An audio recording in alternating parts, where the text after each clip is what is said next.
Radyo Pilipinas, Radyo Publiko, ang boses ng Pangulo. Sa Mega Manila, 738. Radyo Pilipinas, Radyo Publiko. Vloggers ng Bagong Pilipinas. Vloggers ng Bagong Pilipinas. Alamin at unawain ang mga kwento sa likod ng mga paksang pinag-uusapan sa social media. Vloggers ng Bagong Pilipinas. Dito sa Radyo Pilipinas, Radyo Publiko, 738. Time check. Time check, it's 8:21 in the evening. Vloggers ng Bagong Pilipinas. Vloggers ng Bagong Pilipinas. Ayun, no, magandang gabi na naman sa ating lahat, no. At syempre, panibagong episode na naman ng ating ngayong gabi, no, Admin Reach, no. Magandang gabi po. Ako po si AJ Team Vlog at magsama-sama na naman po tayo sa isang oras na kwentuhan, huntahan at syempre po, no, dito, balitaan dito po sa Radyo Pilipinas. At ako po si AJ Team Vlog. Samahan nyo kami tuwing Huwebes mula alas 8 ng gabi hanggang alas 9 ng gabi para sa isang makabuluhang talakayan tungkol sa maiinit na issue, trending na kwento at nakaka-inspire na kwentuhan at ang mga balitang dapat mong malaman. Kaya ihanda ang inyong radyo, cellphone o live stream dahil dito bawat kwento may kabuluhan. Welcome po sa Vloggers ng Bagong Pilipinas at makasama natin muli si Admin Rich, no? Good evening sa iyo, Idol Admin. Yan, good evening Prince AJ, no? Tsaka good evening po sa lahat ng mga kababayan po natin sa Luzon, Visayas at Mindanao at tsaka sa buong mundo, no? Sa mga OFW. Yan, ang Radyo Pilipinas ay napapanood din sa lahat ng social media platforms sa pangunguna ng Facebook live streaming ng Radyo Pilipinas at 104.3 The Capital. At napapanood din syempre tayo sa Free TV, sa mga mayroong TV Plus at sa Channel 3 ng ABS-CBN at for the Box Channels 45 to 49 ng GMA7. Mapapakinggan din kami sa Radyo Pilipinas 738 kHz sa inyong AM band. Yes, no, at syempre nagpapasalamat po tayo sa pamunuan ng Presidential Communications Office o PCO na si Acting Secretary Dave Gomez. Maraming pong salamat sa iyo, Secretary, at sa lahat ng ating mga kabayan sa buong Pilipinas, Luzon, Visayas at Mindanao. At dito nga po sa Mega Manila, maging sa lahat ng ating mga kabayan na OFW na nasa abroad, no, immigrant man o mga OFW. At syempre sa ating mga kapwa vloggers, hindi natin nakakalimutan, no, magandang gabi po sa inyo lahat at sana ay naagawa kayo na mas magandang mga ng mga content para maipagtanggol ng ating mahal na Pangulo Ferdinand Bongbong Marcos Jr. At syempre po, no, happy birthday po kay Sir Secretary Dave Gomez. So, happy birthday po mula po sa mga vloggers, no. Admin Rich, ano sabi mo kay sa birthday ngayon ni Secretary Dave Gomez? Yes, babati tayo ng happy birthday, no, kay Secretary Dave Gomez at sana ay bigyan pa siya ng Panginoon ng napakahabang buhay at syempre patuloy na biyaya, no, sa hindi lamang sa financial kundi maging sa kalusugan lalong-lalo na. Likewise sa ating mga vloggers. Biyaya. Likewise para sa mga vloggers. So, ayun nga po, no, muli po, happy birthday po sa iyo, Secretary Dave Gomez po. Admin Needs, no, ang dami natin pag-uusapan, syempre, no, dahil una-una dyan, no, sa dami po ng mga kaganapan, no, for the past few days, no, at even sa in and around the world, no. Pero ganun pa man, dahil sa dami ng disaster sa ating bansa na talagang dumaan, no, nandiyan yung lindol, although hindi pa tapos yung war sa Iran at sa US, no, pero may lindol, may bagyo, ayan yung mga problema natin. Dagdag pa yung mga minor na incidents. Tingin ko minor pero kasi mga individual lang na ito, yung katulad ng barilan sa diyan sa may sa eskwelahan, no. So mga ganung bagay, no, at syempre, no, although ang maraming DDS ang sinisisi ating gobyerno, pero ano naman kinalaman ng gobyerno doon, 'di ba? Kasi hindi naman siya yung parang pinagplanuhang pag-atake sa mga group of people, 'di ba? Hindi naman siya ganoon. Kumbaga mga away na nauwi sa karahasan, mga ganyang bagay pa. So hindi naman yun nakaka-apekto o may kinalaman ang gobyerno sa mga ganong kaganapan. Pero ganun pa man, Admin Rich, no, ang ating gobyerno naman ay ginagawa ang lahat, no, para naman sa mapabuti ang unang-una ekonomiya, ang kabuhayan ng tao, syempre ang yung buhay ng bawat pamilyang Pilipino, mapagaang, no, mapaayos ang lahat-lahat ng bagay nang sa gayon ay maging stable yung ating ekonomiya, stable ang ating pananalapi, stable ang yung estado ng ating gobyerno, 'di ba, admin? Meron ka ba masabi, admin, tungkol diyan? Yun lang, AJ, no?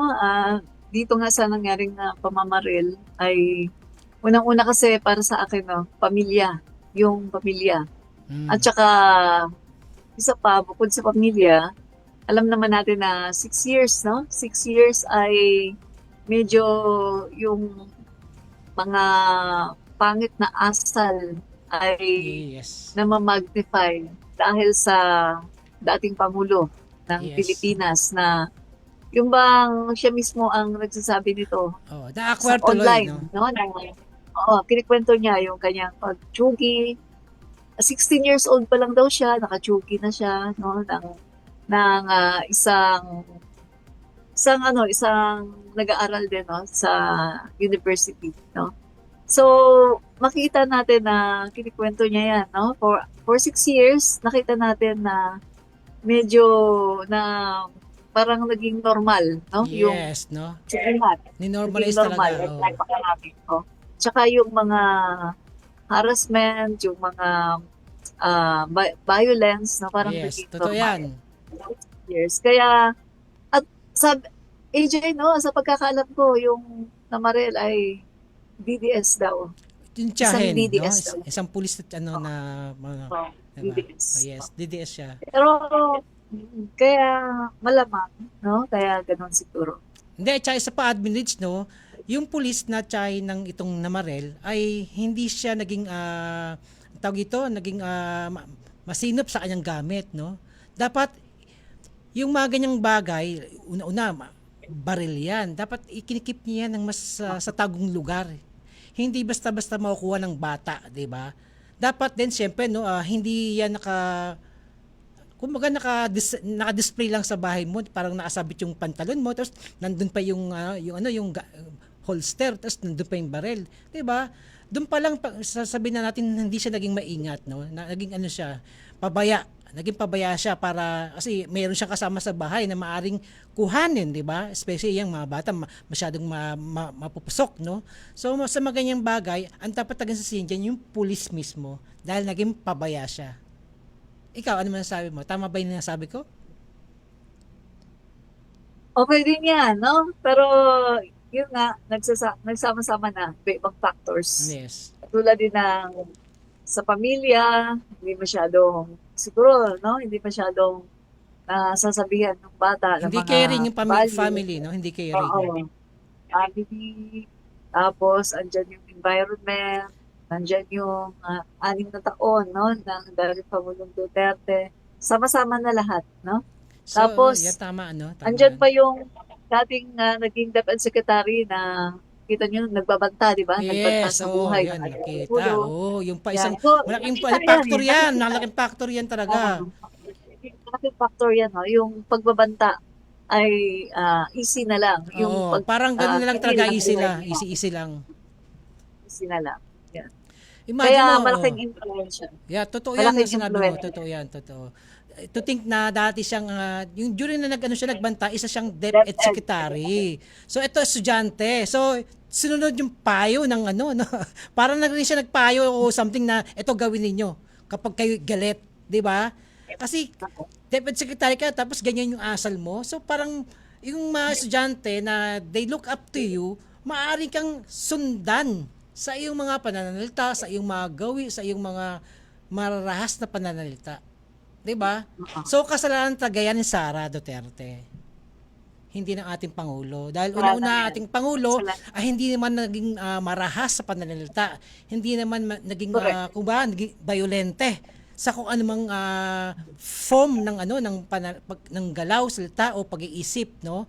Pero ang itong si Sara Duterte na dating DepEd ay sobra siyang delikado, violent, maras talaga, tapos talagang nagmumura siya on air, no, sa social media and everywhere. Kahit pagpunta sa pagbisita sa ibang bansa, ganun din ang ginagawa niya, paninira, harassment, violence, pagmumura, lahat na lagi niyang ginagawa yan every time na magkakaroon siya ng speaking engagement. So saan niya ang naging kung ba siya pinakadahilan kaya mas maraming violenteng bata, Correct. di True. ba? So yun nga admins, no, sa mag-break muna tayo sa 8:30 pa, no, kasi although na late tayo, hindi man tayo late, meron lang na-extend ng time para sa importanteng mga news, no, pero this time mag-break muna tayo, then sa pag-break natin dire-diretso na tayo, Admin Rich. Ang magbabalik po ang Vloggers ng Bagong Pilipinas, ilang saglit lamang po. So yes, no, nagbabalik ang Vlogs ng Bagong Pilipinas, no. Siyempre Admin Rich, no, magandang gabi muli sa iyo at sa ating mga supporters, no. Sa totoo lang, no, nakakataba rin ng puso na itong ginagawa natin, no, although hindi tayo yung experience na pag-broadcast o pagbabalita, no, pero yung way naman natin ay hindi naman para kalabanin yung mga broadcaster o yung mga journalists, no. Kasi sila ay tagang kumbaga nasa tuktok na ng kanilang tagumpay. Tayo naman bilang mga vloggers o parang na rin media practitioners, pero iba naman yung ating hinahatag sa ating mga kababayan, no. Panibagong yung aspeto o idea ng kung paano mamahagi ng o maglatag ng balita para sa ating mga kababayan, no, through vlogging, no, which is very different na nowadays, no. Pero ang mga traditional media ay nagiging vlogger na rin. So parang nagiging maganda na rin, no, nag-mix up na rin sila, no. Nagka-crossover parang ganun nangyayari, crossover na rin, no. So ikaw, Admin Rich, sa estado mo ngayon bilang vlogger, ano yung feeling mo? Imagine nandito sa radio. Siyempre, experience, no? Yes. Itong experience. Kasi, siyempre, alam naman natin na sa vlogging, no? Hindi tayo katulad sa kanila na mga member ng KPP, pagkatapos, merong mga sinusunod, no, na talaga. Protocols talaga. Merong medyo strict, no? Yes. Pero sa atin kasi, basta wag ka lang, wag ka lang Lalampas sa guhit. hindi maganda na masa-cyber libel ka, madidemanda ka, no? So, kahit no, pwede mong sabihin, basta ka lang, yung ingat ka lang na Yes. hindi ka madedemanda. Ganun yung limitasyon natin, eh. Tapos, mas open tayo, mas malaya tayo na magsalita, no? Na bumatikos doon sa mga dapat na batikusin. Tsaka, Yes. syempre, purihin yung mga magaganda naman yung mga ginagawa. Yes, So, tama. maganda yung pagsamahin, traditional media pagkatapos itong vlogging. Kasi itong vlogging, tinatawag ngayon na new media, no? Yes. Tayo yung bagong media na tinatawag. At kaya nga yung iba, kahit traditional media, ay pumapasok na rin sa vlogging, no? Yung kanilang mga journalists. Kasi ito nakita na mas effective, no? Kasi syempre kapag vlogger ka, Real time. marami kang followers. At saka real time. Oo. Tapos, talagang marami kang ma-influence, no? So, maganda na pagsamahin, no? Itong ibang experience naman kasi itong sa mainstream, ibang experience din sa vlog. Yes, tama ka dyan, Admin, no? At saka hindi lang siya yung basta yung magkaroon tayo ng mga followers o supporters, no, pero ano rin, no, mas marami rin bashers. Mas matindi yung mga bashers, ang dami nilang threat. Kung ano na lang sinasabi din nila sa atin, no. Kaya tayo naman ay ini-enjoy lang naman natin, no, at saka hindi naman natin sila pinipersonal. So ganun lang, no, easy lang kasi unang-una hindi man tayo magkakilala personally, mga nagbabasa sa atin, at saka isa pa, politika lang yung pinag-uusapan natin, hindi yung personal. So relax lang mga mga idol, no, kasi basher man kayo o supporters, relax lang. Kasi Hindi naman tayo babayaran sa pinagagawa natin, no? Pag-aaway-away natin. Kumbaga, ano lang tayo, diskusyonan, argumentuhan, pero yung walang halong personal. 'Di ba? Huwag kayong ma-personal din, 'di ba? Kasi hindi namin kayo pinapersonal dahil una-una hindi namin kayo kilala din para personal din. Pero yung mga naman personal diyan, ganun na lang, no? Pero ito politika lang po, no? Nag-iiba yung kulay ng politika minsan, nag-iiba yung katulad dati yellow tsaka red magkaaway, pero ngayon parang nagko-crossover na rin, no? Nag-mix up kasi ganun talaga ang buhay, nag-iiba, nagkaroon ng changes kahit sa minamahal nating tao, di ba? Kaya nga merong break up kaya merong hiwa, di ba? Break up kasi nag-iba yung yung feelings niya towards dun sa kanyang minamahal. So, ganun lang din sa politika, no?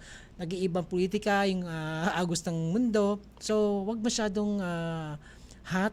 Chill-chill lang tayo.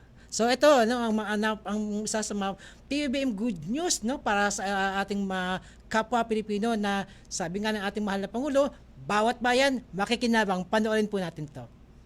PBBM Good News, magandang balita ito para sa mga mamamayan ng South Cotabato at Cotabato Province. Ang programang Bawat Bayan Makikinabang ay nagpapakita ng layunin ng administrasyon ni Pangulong Ferdinand Marcos Jr. na tiyaking maayos at hindi lamang mga pangunahing lungsod ang makikinabang sa mga proyekto ng pamahalaan, kundi pati ang mga bayan at komunidad sa mga lalawigan. 20,000 each student po at saka yung remaining na 100,000 doon naman po mapupunta sa projects na pipiliin ng mga barangay natin. Kaibigan po na Liga ng mga Barangay South Cotabato, gusto po namin magpasalamat sa ating mahal na Pangulo Ferdinand E. Marcos Jr.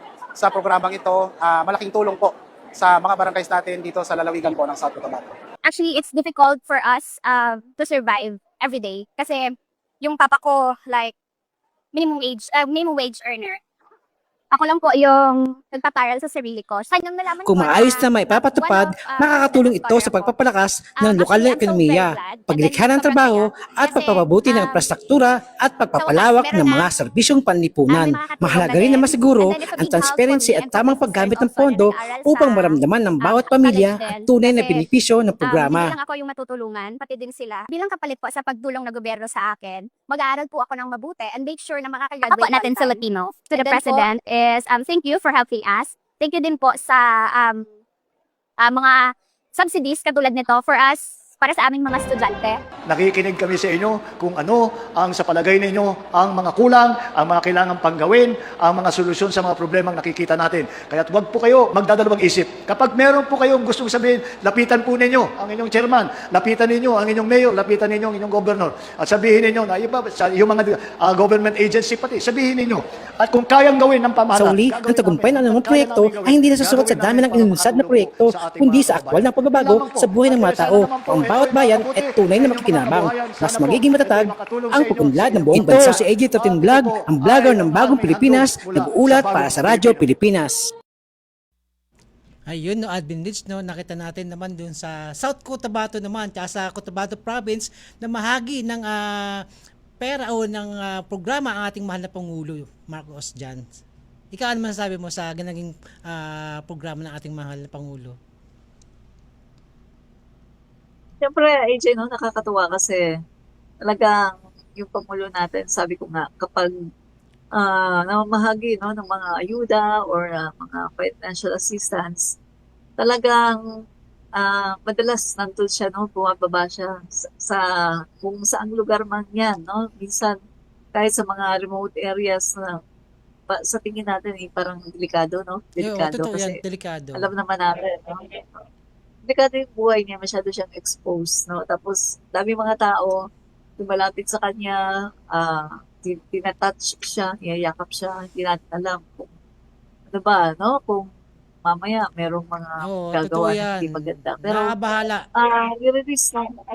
Nire-risk ng Pangulo natin yung buhay niya, no, kasi ang Pangulo natin gusto niya na personal, no, na talagang nakikita niya na ito ay natatanggap ng mga kababayan natin. Kasi syempre, in the past, AJ, alam naman natin, no, na bigayan ng ayuda pero hindi naman natatanggap ng mga kababayan natin. Yes, sabi ko nga, madalas na sa panahon ni dating Pangulong Duterte, kahit isang ayuda, hindi ako nakatanggap. Talagang wala. Hindi ako nakatanggap. No? Pandemic yun. na dapat sana talagang may ayuda kasi nilockdown niya, nawalan ako ng trabaho, taxpayers tuloy, taxpayer ako. Tapos malaki yung tax ko, no? Siyempre, malaki sweldo, malaki tax. Oo. Pero wala ko Wala ayuda, kang pakinabang, wala ka na So, pakinabangan. wala talaga. Kaya, yeah, medyo masama loob ko talaga. Hindi ko makakalimutan yan. Siguro kahit na sa huling hiling ako, hindi ko makakalimutan. Hindi ako nakatanggap ng ayuda sa panahon ni dating Duterte. Pangulong Duterte. Hirap na hirap ang buhay, no? Hirap na hirap ang buhay talaga. Naranasan ko umiyak, no? Sobrang hirap ang buhay dahil may trabaho naman ako, maganda trabaho ko, pero nilockdown niya. So, pero hindi siya namigay ng ayuda. Kaya nga, Yes. sabi ko, AJ, no? Tawag ko talaga sa kanya. Proud na proud ako tawagin siya. Inutil. Pinaka-inutil na Pangulo ng Pilipinas. Sorry po Oh. hindi ko ako Pero sa alam Radyo mo, Admin Pilipinas. Rage, ang dami kong alaala Ito that ay time. akin. Ito ay akin, komentaryo Personal, bilang oo. isang Personal oo, yan, personal vlogger. yan. Oo. Siya ang pinaka-inutil sa lahat ng Pangulong na kilala ko sa buong Pilipinas. Yes, Yun, tama ka bakit? dyan. At naalala ko, Admin Rage, Sorry. no, yung during that time, no, yung mga pulis, very active sila sa panghuhuli kahit yung man lang, hindi dahil sa ikaw ay pinagbintangan ng, ng sa droga o addict ka.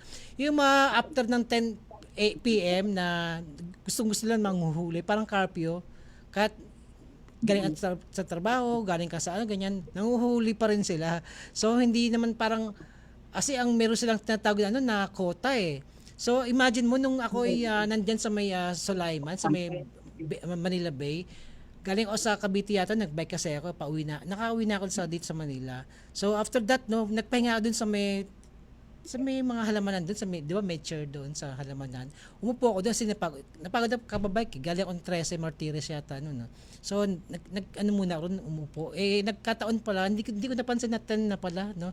So, biglang dumating yung police car. At ako unang-una niyang hinuli. Ben naman, no?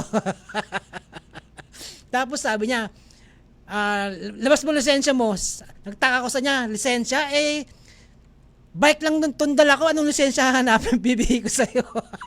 So sa sobrang excited niya na makahuli dahil may kota sila, nakalimutan niyang bike lang ang dala ko. So wala akong lisensya. Kaya sabi niya, huwag kang alis dyan. Naghanap siya ng ibang huhulihin. Ang ginawa ko, umalis na ako. Total, iniwan na naman niya ako eh. So kasi, hinihingan niya ako ng lisensya. Wala naman ng lisensya ang bike. So yun lang, no? Doon mo malalaman na DDS siya. Kasi ob. Di ba? Ayun na. Pero ito, admin, so, sa itong programa ating mahal na Pangulo ay talaga namang nakakataba ng puso kasi yung ating mag-aaral nga, di ba? Nagkakaroon sila ng panibagong pag-asa.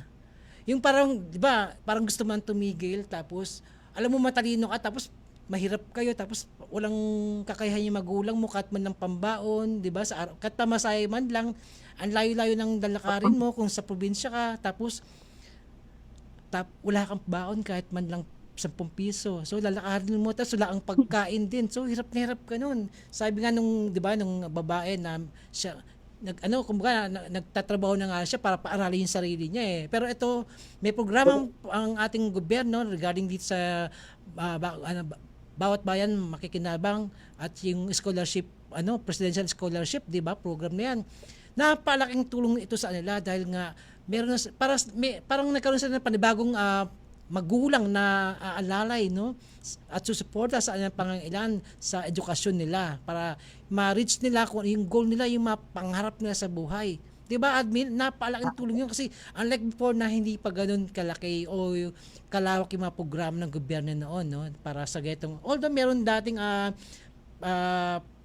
study now pay later plan pero hindi siya ganoon ka-effective kung tutuusin. Parang bihira, kakonti rin lang yung nakikinabang that time kasi hindi siya ganoon kalawak yung reach sa mga tao. At maraming requirements din siguro kaya ganun kakonti din lang nakinabang doon. So dito sa Pangulo, kaya sa program ng ating Pangulo sa Presidential Scholarship ay taga namang, imagine bawat barangay may 5 kang scholarship. Ilang barangay ang buong Pilipinas? Nasa 4,000 yata yan o o more than pa. Diba? Hindi ko alam kung ilan yung yung barangay sa Pilipinas, hindi ko na research. So, imagine mo sa 5 barangays na yun, ilang estudyante yung matutulungan, 'di ba? Napakalaking bagay 'yun. Ikaw, Admin Rich, if in case na ikisa ang estudyante at mabigyan ka ng ganyang klaseng opportunity. Siyempre, nakakatuwa, ano, dahil alam naman natin na mahirap talaga ang mag-aral, di ba? Tapos, walang suporta, mahirap talaga, no? Kaya, eto, maganda itong programang ito ng ating Pangulo dahil ang mga mag-aaral natin ay talagang makakapag-aral sila at merong suporta, no? Galing sa ating gobyerno. So, dati, hindi masyadong yung mga programa dati, no, ay hindi masyadong napagtutuunan ng pansin yung ating mga learners. Pero ngayon, sa panahon ng ating Pangulong BBM, nakita natin na hindi lang yung mga guro ang kanyang pinagtutuunan ng pansin, kundi maging yung ating mga learners, no, yung ating mga mag-aaral.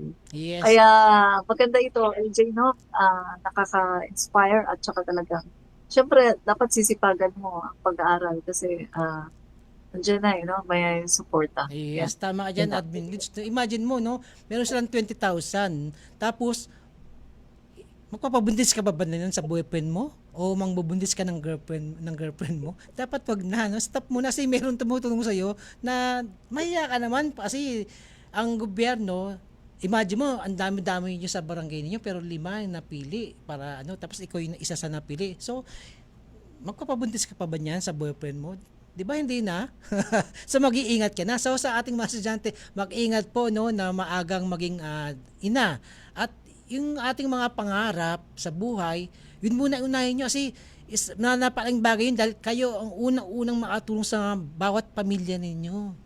Di ba? Sa mga kapatid ninyo, sa magulang ninyo. Diba? At alam mo ba, Admin Rich, ang ating mahal na Pangulo para ay ipinagkaloob ng ang 40 million ang Socio-Civic Project Fund o SCPF para sa panlalawigan ng South Cotabato at 96 million pesos para naman sa pamalang panlalawigan ng Cotabato, yung province po. No? Ang pondong ito ay gagamitin para sa iba't ibang proyekto at benepisyong maatulong sa mga barangay at mamamayan ng 2 lalawigan. Ayun, napakaganda, 'di ba? Ang laking pera dito, 'di ba? Para maging pondo, para tuloy-tuloy ang kanilang pag-angat, no? Para yung pagsisikap nila ay magkaroon ng kabuluhan, 'di ba? Oo. Ganda, no, lalo na sa ganyang lugar, Cotabato. Yes, Alam naman natin war zone, no? Oo. Sa mga unang panahon war zone talaga yan. Parang parang hirap-hirap nila no, sa mga kwento ng noon, parang sobrang silang mahirap, 'di ba? Oo, mahirap talaga kasi siyempre laging wasak yung mga bahay, laging merong naglalaban, no? So, ngayon, makikita natin na itong programa ng ating Pangulo, tinutulungan niya talaga yung mga lugar na katulad ng mga ganyang lugar, yung mga Cotabato, no? Na dati ay hirap na hirap talaga, pero ngayon ay nakakaahon na. Yes. At talagang andon yung Pangulo natin, nilalagak niya yung mga pondo, Yes. no, sa mga ganitong klaseng lugar. So, kita natin na hindi mo masasabi na may korupsyon kasi kita natin yung pondo. Talaga, Yes. Ibinababa, no? Ibinibigay sa hindi katulad ng mga nakaraang administrasyon na wala no? Na hindi natin kita yung mga pera. Kasi Yes. nasa bulsa lang. Ng Yes, mga totoo yan. Tama ka dyan. At isa pa, Admin Rich, no, yung tagang pondo, direkta sa tao. Nakikinabang kagad yung tao, katulad dyan, mga estudyante, presidential scholar kagad, yung barangay, 200,000 every barangay para sa kanilang iba pang proyekto, katulad yung mga printer, mga ganyan, di ba? Sa estudyante ng kanilang barangay, yun yung unang makikinabang. Direkta sa tao ang pagtulong ng ating gobyerno. Napakaganda ng mga programa ng ating gobyerno. Kaya dapat sa ating mga kababayan ay maging maging mapagbatsak din, mapanuri, tsaka matuto po tayong kumilala sa mga gandang proyekto ng ating pamahalaan. Shout out ko lang, AJ. Yes. Saglit Shout out ko lang yung security guard na nagsabi wala daw legacy si PBBM. Tinanong ko siya, hello kuya, dito ka nagtatrabaho talaga ha? sa headquarters sa Bagong Pilipinas. Pagkatapos, DDS ka pala. Tama, 'di ba? Kasi Ginaikot kung pa. maraming reklamo, Ano pa dapat, masabi ko? 'di ba? Kung marami palang reklamo, dapat wala ka diyan, 'di ba? Yung pala kasi nakikinabang ka, kumakain ka ng maayos, mayroon kang kitang maayos, 'di ba? Sapat na kita at may trabaho. Yan ang legacy sa para legacy ni PBBM para sa meron trabaho. Nag-fake news pa ha, nag-fake news pa ang sabi, zero budget daw ang PGH. Wala daw budget ang Yes. PGH. So, Ay, naku, fake news sa fake news. ano mo po na, ang marahil ang pinapanood mo palagi ay mga DDS influencer, kaya ikaw ay kumakain ng fake news everyday. Pero Yeah. mo, zero budget daw ang PGH. Eh di sana nagreklamo na sila una-una. Zero budget ng PGH. Eh di sana hindi na yan nag-ooperate, naka-close na ngayon yan. Oo. Bugok. Di ba? Sorry po, Tama sorry. din. At syempre nga pala meron dito nag-message, nag-comment sa ating live today, no, si Gabi Salgado. Sabi niya, hello po, gandang gabi mga idol, Radyo Pilipinas. Magandang gabi rin sa iyo, idol Gabi Salgado. At syempre nandiyan din si Marivic Trinidad, no, na ating kaibigan, no. At syempre sa ating mga supporters around the world na nanonood po sa atin, marami pong salamat sa inyo. Ayun, admin, syempre, no, may isa pa tayong topic, no. Ito yung panoorin natin video para mas matutukan natin ng maayos. Regardless of the participation of the Vice President, and even in her absence, this committee will proceed. We will do our duty with resolve, without hesitation, and without delay. We now call the case. Isang ina, isang lola, at isang taong minsan nakaranas kung paano gamitin ang kapangyarihan laban sa iyo. Hindi ako pwede tumahimik kapag justisya at katotohanan na ang pinag-uusapan.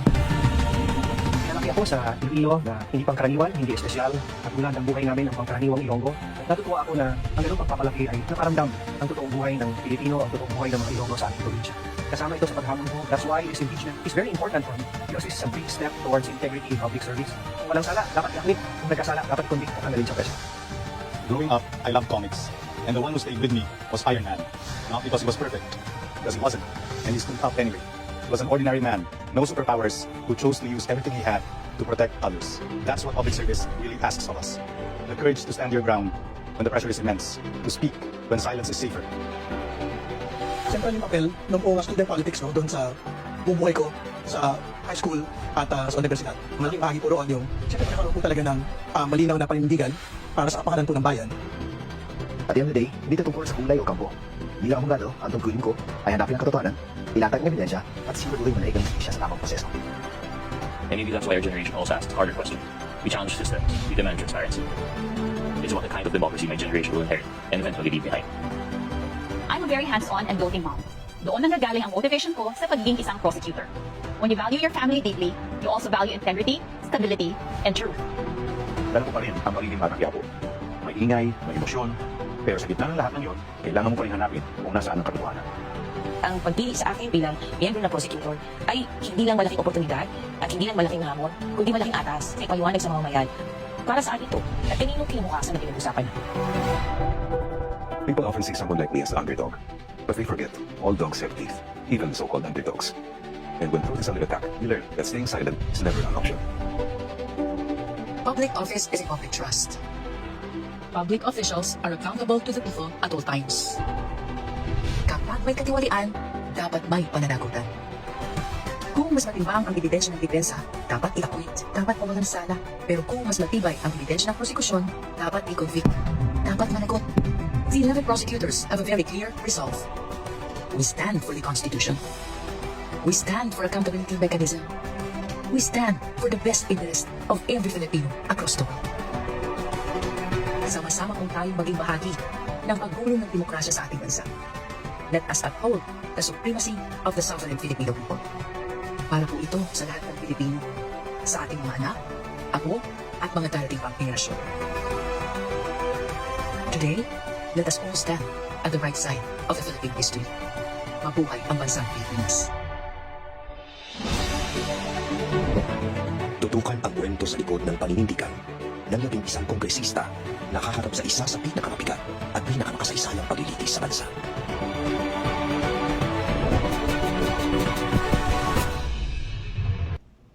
Ay, yes taga naman kaabang-abang ang magiging impeachment trial na itong si Sara, no? Si ang mga prosecutor taga naman naggagalingang attorney. Nandiyan siyempre ang lead na prosecutor na si Jerbil, no? Luistro ay taga namang alam mo yung pag pinapanood mo siya, yung para bang yung isang taong sinungaling, kahit anong pagsisinungaling niya, bigla-bigla mapapaamin. Ganun kagaling si Kong Luistro. At isa pa siyempre si Representative Attorney Leila de Lima na isa rin sa magaling na dating DOJ, no? Although na ipakulong ni Duterte pero napawalang sala dahil fake din yung mga ginamit na ebidensya laban sa kanya, yung kasong gawa-gawang kaso, 'di ba? Kaya siya napalaya. So kaya hindi mo sa pagiganti to, no? Nagkataon lang na isa sa naging congressman sa ngayon o representative ng ML o ano ba yung ML? Malayang ano ba yan? Nalimutan ko na yung ML. Mamayang liberal. Yun, mamayang liberal. So nagkataon lang siguro at ang lawak na experience niya at dati siyang DOJ, so narapat siyang maging isa sa mga prosecutors at iba pang natitirang chef na prosecutor at taga namang naggagalingan din at meron pang private prosecutors, di ba? Ikaw, Admin Rich, ano masasabi mo sa set ng prosecutors na yan? Ay talaga magagaling AJ, Yes. no? Magagaling, lalo na ang pinaka-lead prosecutor. Yes, kaya siya naging lead. Bill Luistro na talaga namang hindi nakaporma, no, sa pre-trial, no? Itong impeachment ni Sara Duterte, hindi nakaporma yung mga lawyers ni Vice President Sara Duterte. Pero Admin Rich, sabi nila nilamon daw si Jerbil, no, isang attorney o at ni Sara, no? Nilamon daw ng buhay. Totoo ba 'yon? Napaliktad nila yan eh. Parang kumbaga malakas loob. Panglakas loob, parang tawag ko, nakalimutan ko yung word eh. Pambudol. Bukod sa pambudol, kasi alam naman natin na yung mga DDS, no, yung mga kanilang mga news supporter, madaling maniwala, no? Totoo Kapag yan. Tama yung Admin Rich. Oo nga, no? madaling maniwala. Oo. Hindi sila nagre-research. Oo, totoo Basta ka. naniniwala lang sila, no? Wala silang pakialam. Basta pag sinabi yan ng influencer nila, maniniwala sila Oo. kahit na yun ay Para fake silang news, zombie. no? Yung show nila eh, pang-pacify Pang-zombie. yun. Pang-pacify Oo. yung sinasabi nila na Para tumahan na sila, buhay. para tumahan sila. Itong si Congresswoman Jerby Luistro, pag-pacify yun sa kanila kasi alam naman nila na talo sila. Yes, tama Hindi ka dyan. nakaporma. Isa pa lang, hindi nakaporma. Oh, yeah. So kailangan i-pacify nila ang kanilang mga sarili at kailangan kumbinsihin nila ang kanilang mga sarili na talagang yamado sila, no? Kailangan lang kumbinsihin yan para lumakas ang kanilang loob.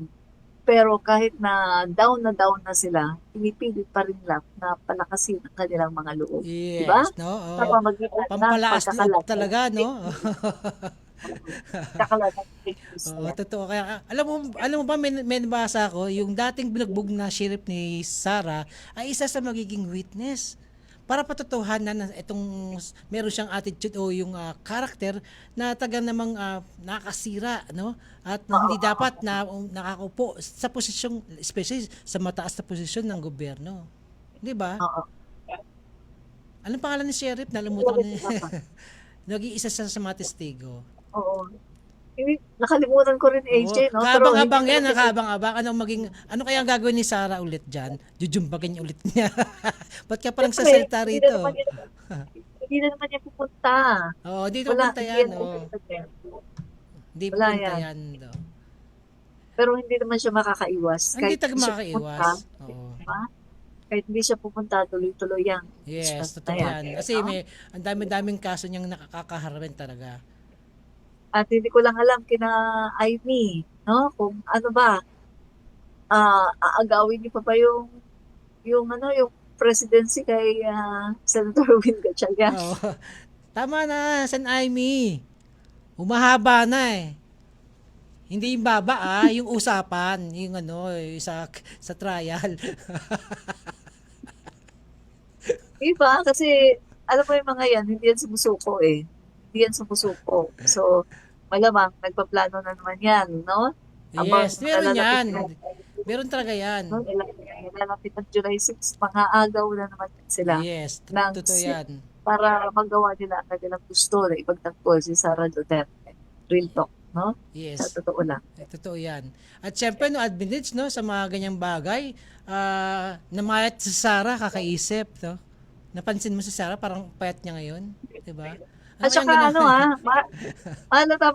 mahal tamang stress at depressed kasi nagpagupit na ng buhok, di Yes, ba? oo. Sabi ko nga, di ba, ito nga madalas na sinasabi, yung mga babae, no? Mga babae. Yes. Kapag nakaranas ng heartbreak, depression, no?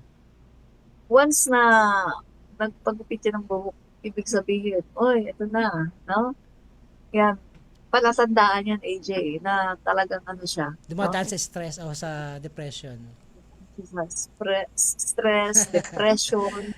So, ito na ngayon. Gusto na niyang siguro gupitan yung buhok niya. Ginupitan na niya kasi ito na. All out na. All out na siya sa kanyang paglaban. Kapag natin si Admin Rich nagpagupit, stress yan. Nagdumadaan sa depression yan. So, Admin Rich, pag nakita namin bagong gupit ka, yun na. Yun na ibig sabihin yan. Pero itong si Inday Sayad, pag yung bagang maiksi, yung parang 7, di ba? Parang 7, gano'n. Pero pag yung trim lang, okay lang yun. Trim lang yun eh. Okay lang yun. Pero pag mga 7, 7, tsaka yung parang army na, yan na. Meron na yun, sayad. Oo, yan yun. Yan yun. May sayad na yun. Depression, dumaan sa sayad yun, sayad. Sa stress, sa heartbreak. Yun. No. So, yun nga, minutes, no, sa mga nagdaang mga issue, no, na especially itong sa impeachment trial ni Sara. Ito ba, July 6 na yun? July 6 yung pinaka, di ba, July 6? So, itong mga ginagawa sa preliminary lang to, di ba? Mga pre-trials lang. Ilang araw ba yung pre-trials na yun? Oo. Di ba? Pre-trials lang yun, di ba? Hindi ko siya parang, ewan ko AJ, no? Pero hindi ko siya nasubaybayan kasi wala pa yata siya, wala pang debate. Parang presentation pa lang, no? Wala pang debate. Parang yung mga pinipresent lang nila kung ano yung mga pag-uusapan, pero hindi dapat di ba? Kasi ang gusto nang mangyari ng kampo ni Sara is madagdagan pa ng something ng issue, tapos pinapahaba, iniiba yung usapin o yung ang tawag ito, yung kung ba sa script nila gusto lang palabasan na iibahin nila. Tsaka bibigay pa sila ng mga napakaraming mga witness. Oo. Tapos ang ginawa ni Congresswoman Gerbino Luistro, pinapa-identify sa kanila, no? Yes, Kailangan specific. O bakit ito kasi ganito, saan siya witness? Oo, dapat ganun talaga. No? Specified yan, specific. Dahil sa ginawa ni Congresswoman Gerbino Luistro, na nakita ngayon, no? Na expose yung kanilang plan na i-delay lang talaga. Yes. Na wala naman talaga, hindi naman talaga mag-witness, no? Kundi parang talaga gusto lang na pahabain, no? At i-delay yung impeachment trial. So, yun lang talaga yun. Yes, tama ka dyan, Alvin Rich, no? At syempre, no, gumagabi na, nawawalan na tayo ng time. So, recap, no? Isa sa mga napag-usapan natin, itong ngayong araw, ngayong gabi, itong nangyaring shooting incident sa isang high school student, school, no? Tapos itong sa itong sa Tacloban, no, ang nagkabarilan. meron namatay, tatlong bata, di ba ang namatay? Am I right? Tatlong bata yung namatay. Baka may injured. Oh, tapos may injured na something more than 30, something kaya, no? So, sa mga ganyan pagkakataon talaga, may mga tagang isolated na incidents o cases na lumalabas sa ganyan, pero not necessarily mean na nasawi o namatay, no, nasawi, no. Yun nga, no, dahil nga isolated naman talaga siya kasi hindi man siya isang kung ba lumusob of something, basta yung ginawa nila, kung ano yung naisip na ginawa nila, hindi yung yung basta na lang parang let's say mga NPA, yung mga taong labas na sumugod sa eskwela, hindi naman siya ganoon. Kaya hindi mo taga siya may intel, 'di ba? Walang kinalaman yung intel o yung gobyerno diyan. Estudyante yun. Mga estudyante yun. Hindi mo naman ina-expect na hindi mo isipin yun Hindi mo isipin talaga. 'Di ba? At syempre, napag-usapan din natin dito yung ang magandang proyekto ng ating mahal na Pangulo, Ferdinand Marcos Jr. At sa kanyang bagong bawat bayan makikinabang, at ito nga po yung pagbibigay sa kanya sa mga estudyante ng pagkakataon na makapag-aral, no, maipagpatuloy kanyang pangarap sa buhay. Kaya meron tayong presidential scholarship program, no. At ayun nga, naipamahagi yung pera, yung budget o yung pondo sa South Cotabato at sa Cotabato province. At nandiyan din yung siyempre yung magandang plano ng ating ng bawat bayan, no, na nabibigyan ng pagkakataon na mas mapalago, mapaganda yung infrastruktura ng kanilang bayan, at siyempre, no, yung sa mga diyan yung safety, no, ng kanilang pamayanan, ng kanilang community.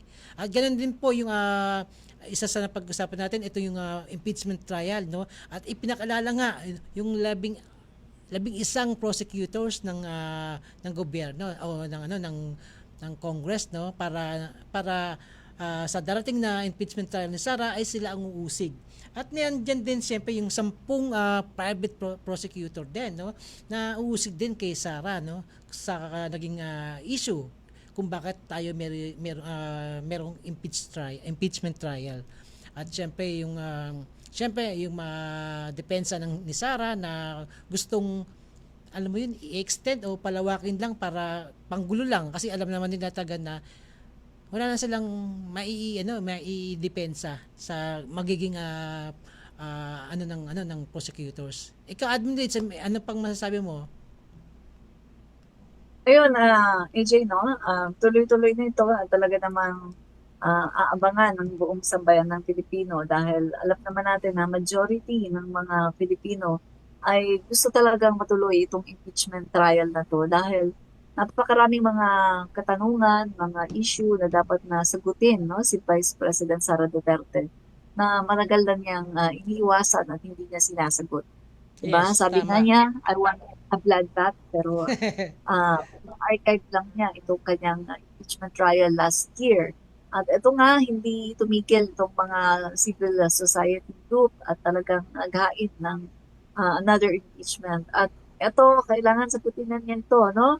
Yes, dapat sagutin. Wala talaga siyang karapatan. Wala siyang karapatan para tumakbo man lang, no, sa kahit anong public office. Kasi ang dami-dami niyang bagahe. Ang dami yung bagahe na dapat na i-unload. Pero ayaw mong i-unload. Gusto mong takasan. Tapos nag-aambisyon ka na maging Pangulo ng Pilipinas. Unfair yan sa mamamayang Pilipino. Yes. Dahil hindi po pwede na yung isang presidential tumatakbo as President of the Philippines ay napakaraming mga issue ng korupsyon at issue ng paglustay, no, ng pera ng taong bayan. At pagsisinungaling, no, issue ng pagsisinungaling patungkol sa kanyang SALN. At yun nga, yung kanyang bilyon-bilyon, no? Bilyones, 6.77 billion na labas-masok sa kanyang bank accounts na noon ay dinideny, pero eto, hindi na kayang i-deny dahil ito ay confirmed by ATLAC, no? So, eto, napakaraming mga katanungan, napakaraming mga issue na binabato sa kanya. Ito na yung tamang platform. Sagutin mo ang mga tinatanong at mga binabatong issue sa'yo. huwag mo itong takasan, no? Kung gusto mo talaga na tumakbo as President of the Philippines, huwag takasan ito. Linisin mo ang pangalan mo sa kakatumakbo. Huwag masyadong maging makapal ang pagmumuka. Yes, Yun tama lang. ka, Admin Rich, no? At syempre, no, hindi lang ito para linisin pangalan niya, kundi isa tong napakaagang campaign material niya, no? Pagkakataon niya para malinis at syempre makapagkampanya siya ng mas maaga, no? Kasi, di ba, kung malinisin ang pangalan niya rito, mas lalong dadami yung magsusuporta sa kanya. So, libreng campaign, ano na ito, no? Chance niya na to para maiano niya yung sarili niya. Baka sakaling manalo siya. Pero I doubt kasi ang below 5 million votes ay hindi mananalo. 'Di ba? I'm sure, no? Less than 5 million lang ang makukuha ni Sara. 1 million lang. O yan, less than 5 million pa rin yun. 1 million na ko yan. 1 million lang. Yan. Nakwenta ko na yun. Nakwenta ko na. Yes, yan. yan. Palagi ko yan.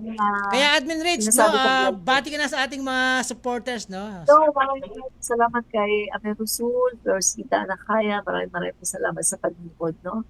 At sa lahat po ng mga nanonood sa atin, no? Sa buong mundo, maraming salamat.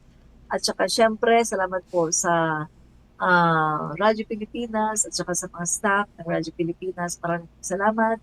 PCO, Secretary Dave Gomez, maraming salamat sa Pangulo BBM, FL Lisa Marcos, no? Maraming salamat.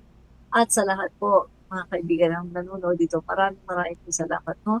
Abangan nyo rin po ako every Sunday, 7:30 to 8:30 ng gabi. At ang co-host ko rin po ay si AJ.